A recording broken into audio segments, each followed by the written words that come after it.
Good morning. நான் doctor Archuna. என்னோட இருக்கிறது வந்து சொல்லுங்கள். சாரங்கன், ஐபிசி நிலவரம் ப்ரொடியூசர். சாரங்கன், ஐபிசி நிலவரம் ப்ரொடியூசர். நாங்கள் இப்போ ஒரு ப்ரோக்ராம் ஒன்று செய்ய போகிறோம். இதை வந்து நீங்கள் எங்கே பார்க்கலாம்? நாளைக்கு ஐபிசி தமிழ் யூடியூப்பில் பார்க்கலாம். ரைட். மற்றது வந்து இன்னொரு நியூஸ் ஒன்று போய்கொண்டிருக்கிறது வந்து நாளைக்கு என்ன கைது செய்ய போகிறார்களாம் என்று சொல்லி ஒரு இது ஒன்று போகிறது. இன்றைக்கு காலை 8 மணிக்கு வந்து நான் 9 மணிக்கு வந்து சாவச்சேரி மஜிஸ்ட்ரேட் கோர்ட்டுக்கு போனான். எனக்கு வந்து எதிராக 3 வழக்குகள் போடப்பட்டிருந்த துண்டுகள் தந்தது. ஆனால் அங்கே பார்த்தபோது 5 வழக்குகள் இருந்தது. அங்கே எனது நியாயத்தை மதிப்புக்குரிய நீதிபதி அவர்களுக்கு வந்து சொன்னேன். அதன் பிறகு எனக்கு 3 வழக்குகளுக்கு வந்து சரீரப்பிணை 75,000 ரூபா அடிப்படையில் சரீரப்பிணை வழங்கப்பட்டது. அது தவிர இன்னும் 2 வழக்குகள், மொத்தமாக 5 வழக்குகள் செய்யப்பட்டது. அதற்குரிய தவணை 7ஆம் மாதம் 31ஆம் தேதி போடப்பட்டுள்ளது. அது 30ஆம் தேதி அல்ல, மாறி சொல்லிவிட்டேன். 7ஆம் மாதம் 31ஆம் தேதி.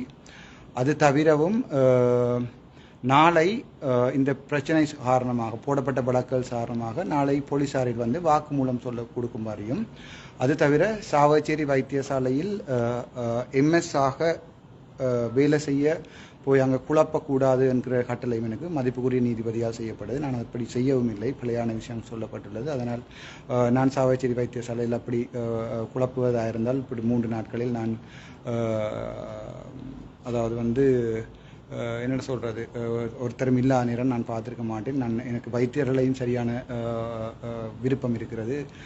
என்னை பற்றி பிழையான விஷயங்கள் சில ஊடகங்கள் வந்து வெளியிட்டு கொண்டிருக்கிறார்கள். சில ஊடகங்கள் வந்து என்னுடைய முதலாவது இன்டர்வியூ என்னை ட்ராக் பண்ணியிருக்கிறார்கள். அதால் வந்து அது வந்து ஒரு பொய்யானது. நாளைக்கு கைது செய்ய என்று சொன்னால் உடனே இன்றைக்கு கைது செய்திருப்பார்கள். கைது செய்யப்பட்டு சரீரப்பிணையில் தான் விடுவிக்கப்பட்டேன்.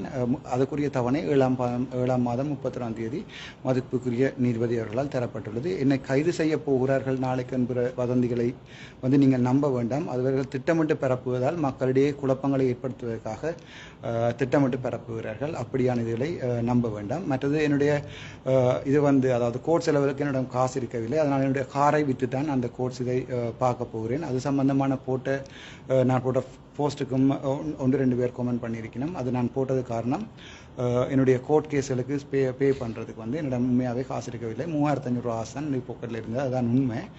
நீங்கள் பிஓசி மேனேஜர்டையும் அடித்து கேட்கலாம், என் அக்கௌண்ட்டில் இவ்வளோ காசு இருக்குண்டு, அல்லது என் 86-18-0-32 என்னுடைய ஐடென்டி கார்டில் யாராவது மேனேஜர்கள் இருந்தால் கிரிப்பை எடுத்து பார்க்கலாம்.